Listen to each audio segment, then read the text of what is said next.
चलिए, तो बिहार में सम्राट सरकार में मंत्रिमंडल का विस्तार हो गया है। बीजेपी, जेडीयू और तमाम एनडीए के सहयोगी दलों को मिलाकर कुल 32 मंत्रियों ने मंत्री पद की शपथ ली है। नई कैबिनेट में बीजेपी से 15, जेडीयू से 13, एलजेपीआर से 2, हिंदुस्तानी आवाम मोर्चा और आरएलएम से एक एक मंत्री बनाए गए हैं। 25 मिनट चले इस कार्यक्रम में एक साथ 5-5 विधायकों ने शपथ ली है। पहली बार में निशांत कुमार, श्रवण कुमार, विजय सिन्हा, लेसी सिंह और दिलीप जायसवाल ने शपथ ली। निशांत कुमार, जो पूर्व मुख्यमंत्री नीतीश कुमार के बेटे हैं, वो पहली बार मंत्री बने हैं। सम्राट कैबिनेट में उन्हें भी शामिल किया गया है। बड़ी बात यह रही कि समारोह में पीएम नरेंद्र मोदी, गृह मंत्री अमित शाह, बीजेपी के राष्ट्रीय अध्यक्ष नितिन नवीन, रक्षा मंत्री राजनाथ सिंह के अलावा कई और बीजेपी के वरिष्ठ नेता शामिल हुए। लेकिन समझेंगे हम कि मंत्रिमंडल में जिन विधायकों को जगह मिली है, जिन चेहरों को जगह मिली है, क्या कुछ समीकरण साधे गए हैं, जातीय गणित को कैसे इसमें फिट बैठाया गया है। हमारे साथ हमारे वरिष्ठ सहयोगी राकेश रंजन जी स्टूडियो में है। रंजन जी, सम्राट कैबिनेट का देखिए विस्तार हो गया है और जेडीयू से कई नए चेहरों को भी मौका मिला है। बीजेपी से 15 मंत्रियों ने शपथ ली है। कैसे देख रहे हैं पूरे विस्तार को और कैसे समीकरण बिठाए गए हैं मंत्रियों के लिए? देखिए, अगर आप वर्तमान कैबिनेट विस्तार को देखिए, सम्राट कैबिनेट का यह पहला विस्तार था और इसको देखिए तो जो दो मुख्य बातें सामने आती हैं, वो पहली बात यह है कि पूर्व मुख्यमंत्री नीतीश कुमार के बेटे निशांत कुमार जो है वो मंत्री बने हैं।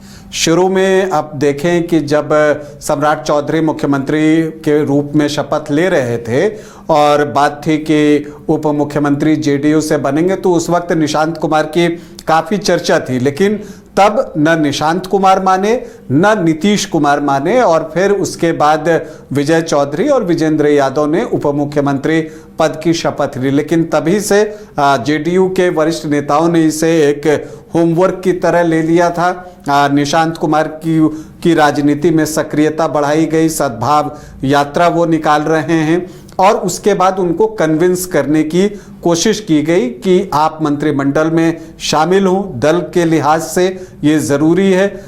लेकिन वहाँ पर उनके सामने एक चैलेंज थी कि न सिर्फ आपको निशांत कुमार को कन्विंस करना था, नीतीश कुमार को भी कन्विंस करना था कि वो तैयार हों कि उनके बेटे जो है मंत्रिमंडल में शामिल हों। लेकिन तमाम कोशिशों के बावजूद ये हुआ कि निशांत कुमार मान गए और नीतीश कुमार भी मान गए और फिर निशांत कुमार ने मंत्री पद की शपथ ले ली है।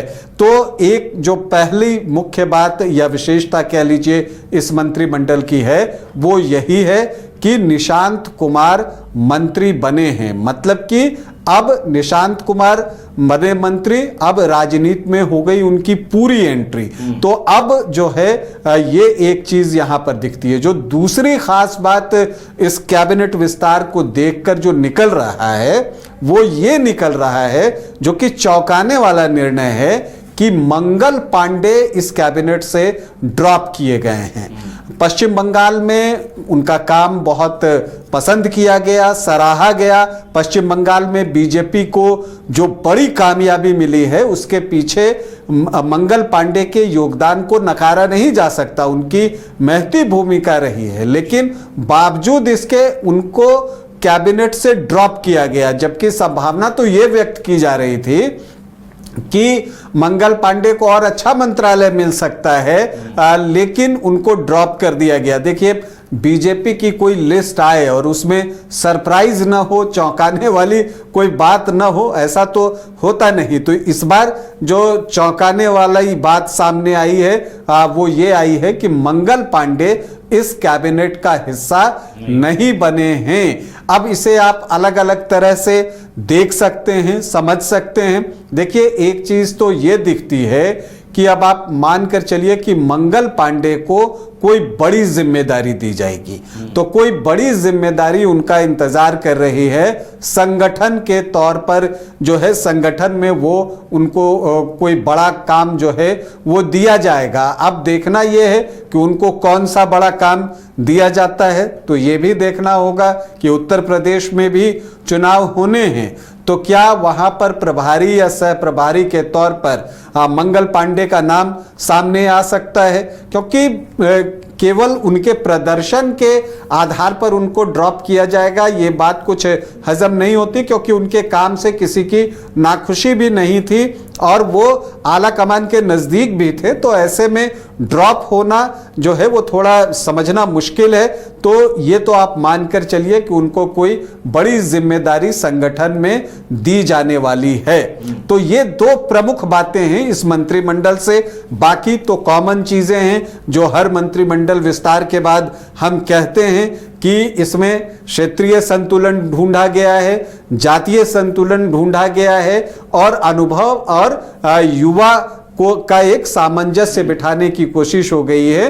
दोनों का रिप्रेजेंटेशन इसमें दिखता है। तो ये बाकी कॉमन बातें हैं, लेकिन दो प्रमुख बातें, निशांत कुमार का मंत्रिमंडल में शामिल होना और मंगल पांडे का ड्रॉप होना, ये दो बड़ी बातें इस मंत्रिमंडल विस्तार से निकल कर आती हैं। अब अगर हम देखें कि कौन कौन मंत्री बने हैं, तो देखिए बीजेपी के हिस्से 16 मंत्री पद आने थे मुख्यमंत्री मिलाकर। तो बीजेपी ने अपना कोटा जो है वो फुल कर दिया है, मतलब 16 मंत्री उनके आ गए। क्योंकि अगर आप देखें तो आपको दिखेगा कि यहां पर कि अगर आप देखिए तो आपको दिखेगा कि मंत्रिमंडल का जो ये विस्तार हुआ है उसमें जो है आपको 15 नाम में विजय सिन्हा है, मिथिलेश तिवारी को मंगल पांडे की जगह स्थान मिला है। इसके अलावा श्रेयसी सिंह का भी नाम है, हालांकि श्रेयसी सिंह को बहुत लेट फोन कॉल गया था, तो उस समय एक स्थिति ऐसी बनी थी, लोगों में कई तरह की चर्चाएं हुई थी, लेकिन अंततः श्रेयसी सिंह जो है वो मंत्री बनी है। इसके अलावा दिलीप जायसवाल, रामकृपाल यादव, लखेंद्र पासवान, संजय सिंह टाइगर आरा के विधायक हैं, काफी साफ सुथरी छवि है, तो उनको फिर से जो है मंत्री पद दिया गया है। अरुण शंकर प्रसाद भी फिर से मंत्री बने हैं, रमा निषाद भी फिर से मंत्री बनी है और प्रमोद चंद्रवंशी भी फिर से मंत्री बने हैं। तो ये तो रिटेन किए गए हैं। नए नामों में अगर आप देखें तो केदार गुप्ता को एक गैप के बाद फिर से मंत्री बनाया गया है। 2025 में जब एनडीए को जीत मिली और फिर एनडीए ने सरकार बनाई और उस समय नीतीश कैबिनेट का जब एक्सपेंशन हुआ था तो उसमें केदार गुप्ता को जगह नहीं मिली थी, लेकिन इस बार केदार गुप्ता को फिर से जगह मिली है। और एक प्रोमिनेंट नेम, जब पिछली बार लिस्ट आया था तो उसमें जो बीजेपी की तरफ से एक चौंकाने वाली बात थी कि नीतीश मिश्रा का नाम उसमें नहीं था, तो इस बार मंगल पांडे चौंकाने वाले नाम है जो बाहर हुए हैं, लेकिन नीतीश मिश्रा की वापसी जो है हो गई है मंत्रिमंडल में। उद्योग मंत्री के तौर पर नीतीश मिश्रा ने जो है वो बेहतर काम किया था, तो उनकी वापसी हुई है। लेकिन जो कुछ नए नाम की अगर हम बात करें तो रामचंद्र प्रसाद हायाघाट से विधायक हैं, दरभंगा हायाघाट से, और ये वैश्य समुदाय से हैं और दूसरी बार विधायक बने हैं, तो इनको मंत्री बनाया गया है। इसके अलावा आप देखें तो इंजीनियर शैलेंद्र आपको बीहपुर से विधायक हैं, भूमिहार जाति से आते हैं, तो उनको भी मंत्री पद मिला है। और नंद किशोर राम जो हैं, जो रामनगर विधानसभा क्षेत्र से आते हैं, पश्चिमी चंपारण से, उनको मंत्री बनाया गया है। पहली बार के विधायक हैं और आपको बताऊं कि रामनगर से भागीरथी देवी चुनाव जीता करती थी, कई बार की विधायक थी। इस बार उनका टिकट कट गया था और नंद किशोर राम को वहां से टिकट मिला था, पहली बार में ही चुनाव जीते और अब वो मंत्री भी बन गए हैं। तो ये अगर आप देखें तो बीजेपी की लिस्ट है।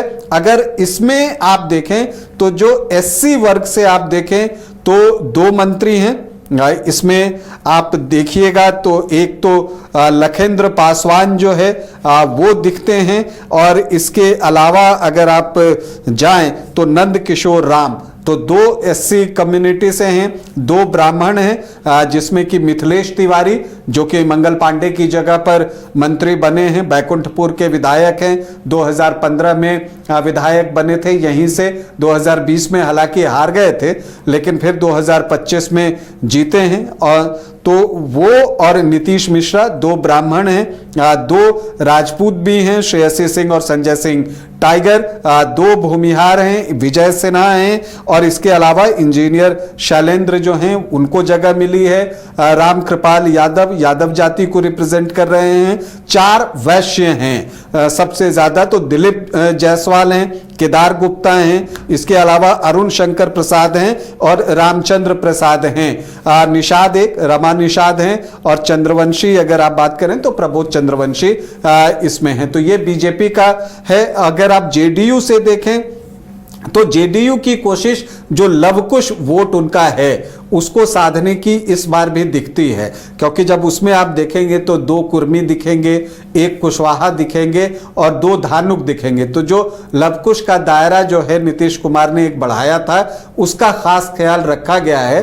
तो 5 नाम आपको वहीं से दिखेंगे। 2 कुर्मी में देखिए श्रवण कुमार हैं, उनका नाम आता है, और निशांत कुमार, 2 नाम तो कुर्मी से आपको ये दिखते हैं। कुशवाहा से भगवान सिंह कुशवाहा शाहाबाद के प्रमुख नेता हैं, प्रभावशाली नेता हैं, जगदीशपुर से विधायक हैं, उनकी एक बार फिर से मंत्रिमंडल में एंट्री हुई है, पहले भी वो मंत्री रह चुके हैं, तो उनको जगह मिली है। और 2 धानुक, एक तो शीला मंडल जो है वो बनी है, और इसके अलावा दामोदर रावत जो कि झाझा से विधायक हैं उनको मंत्री बनाया गया है। गंगोता समाज से बूलो मंडल को जो है वो मंत्री बनाया गया है।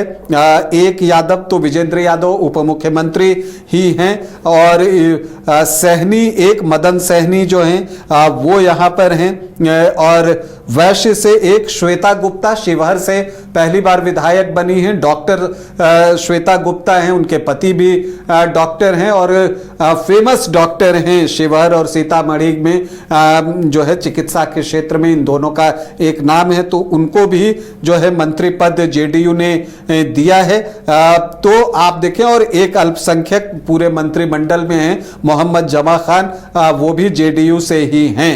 तो अगर जेडीयू के आप जो 15 मंत्री हुए आज के 13 और 2 पहले के, तो उसमें आप देखें तो आपको दिखेगा जो लवकुश का कॉम्बिनेशन है वहां पर 5 हैं, भूमिहार 1 हैं, एससी 3 हैं, राजपूत 1 हैं, यादव 1 हैं, सहनी 1 हैं, वैश्य 1 हैं। तो ये जो है आपको जेडीयू का जातीय समीकरण दिखता है।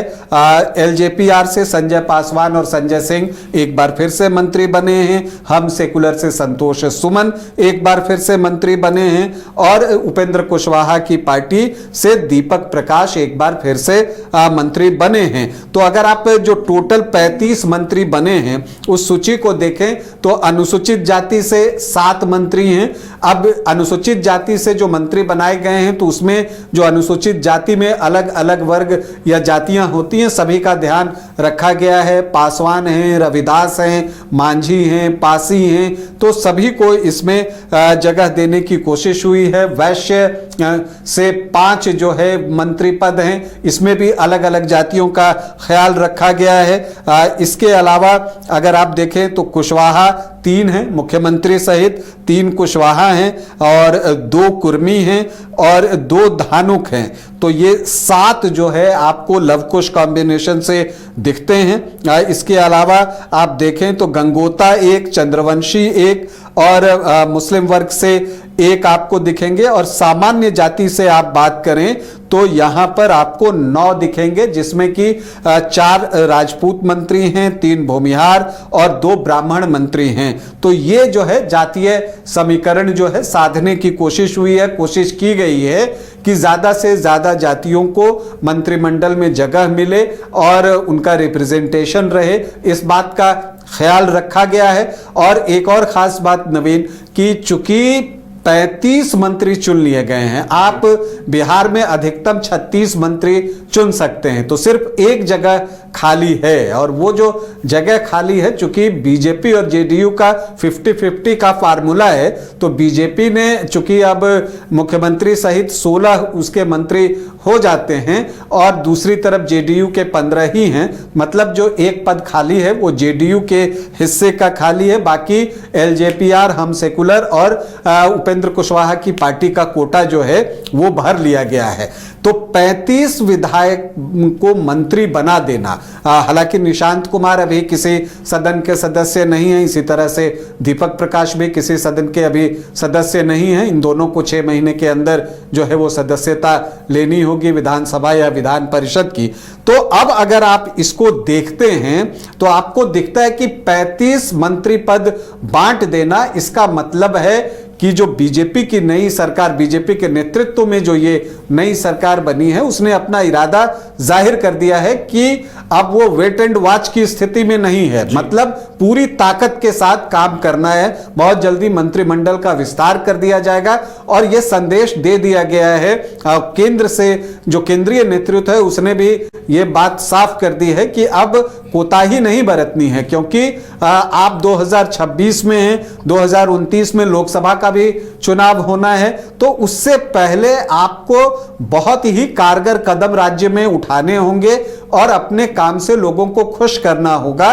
तो ये जिम्मेदारी सौंप दी गई है, तो अब बहुत तेजी से काम होगा। ये उम्मीद व्यक्त की जा रही है कि अब इसमें काम रुकेगा नहीं। हालांकि 2 बड़े चैलेंजेस सम्राट चौधरी के सामने भी है और निशांत कुमार के सामने भी है। पहली चुनौती तो दोनों के सामने यही है कि अपना काम अच्छे से करना है, और दूसरी बात, दोनों के काम की तुलना नीतीश कुमार से होगी। ये मानकर चलिए सम्राट चौधरी मुख्यमंत्री के तौर पर जो भी फैसले लेंगे तो उसकी तुलना तुरंत जो है वो नीतीश कुमार से होगी कि हाँ, अगर नीतीश कुमार मुख्यमंत्री होते तो वो क्या क्या कर सकते थे। और ठीक यही चीज निशांत कुमार पर भी लागू होती है कि वो किस तरह से अपने जो मंत्रालय उनको मिलेगा उसमें काम करते हैं, क्योंकि फिर उनकी तुलना भी उनके पिता के कार्यों से की जाएगी। तो बड़ी चुनौती है, चूंकि नीतीश कुमार का नाम बड़ा है, उनके काम बड़े रहे हैं, तो एक लंबी लकीर वो खींच के गए हैं। अब उससे लंबी लकीर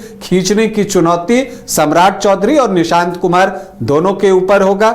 लेकिन आज से बिहार में राजनीति का जो एक नया युग है वो भी शुरू हो रहा है। जेनरेशन नेक्स्ट के हाथों में बिहार की राजनीति आज से पूरी तरह से चली गई, क्योंकि सम्राट चौधरी और तेजस्वी यादव तो पहले से थे ही। निशांत कुमार की कमी थी, जो चूंकि बिहार में हमेशा 3 कोण में मुकाबले होते रहे हैं, तो सम्राट चौधरी और तेजस्वी यादव तो थे, निशांत कुमार उतने सक्रिय नहीं थे, लेकिन पिछले दिनों उनकी सक्रियता बढ़ी। अब राजनीति में आ गए तो पूरी तरह से अब वो राजनीति में अब आ चुके हैं। तो अब इन तीनों के बीच भी जो है बिहार की राजनीति बहुत कुछ निर्भर करेगी, क्योंकि आगे इन्हीं के हाथों में बिहार रहने वाला है। तो नए युवा वर्ग से भी जो है बहुत सारी उम्मीदें होंगी। अभी युवाओं को भी सरकार से बहुत सारी उम्मीदें हैं। रोजगार और उद्योग के क्षेत्र में जो है बिहार की जनता बहुत सारी चीजों की उम्मीद इस सरकार से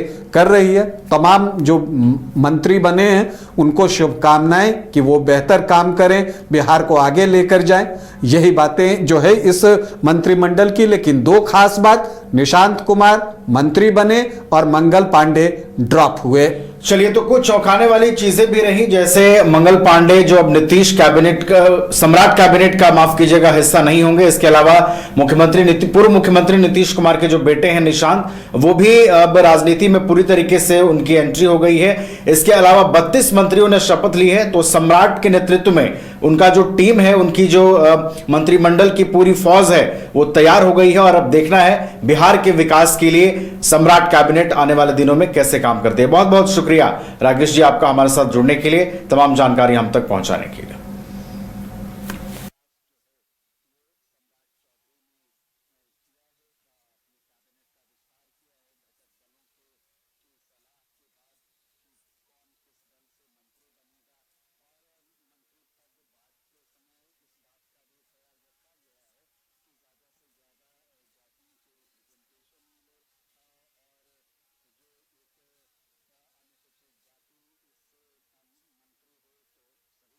घर रहने का मकान भर नहीं, ये खुशियों की तिजोरी है।